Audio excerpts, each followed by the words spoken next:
27 मे रोजी सांगली शहरातील नाले ग्रामीण भागाशी जोडणारे नाले मान्सूनपूर्व नाले सफाई अंतर्गत पाहणी प्रभारी आयुक्त तथा अतिरिक्त आयुक्त रविकांत अडसूळ आणि जिल्हा परिषद उपमुख्य कार्यकारी अधिकारी शशिकांत शिंदे, मनपा मुख्य स्वच्छता अधिकारी रवींद्र ताटे, धामणी गावचे सरपंच अश्विनी अमोल कोळी, तलाठी संगीता पाटील यांच्या समवेत करण्यात आली।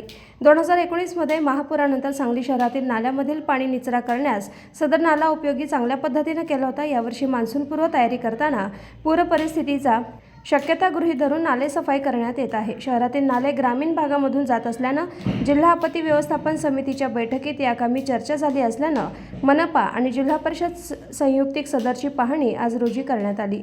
डी.व्ही. हर्ष जनसंपर्क अधिकारी यांनी हे आवाहन केलेलं आहे। पाहणी आज रोजी करण्यात आली।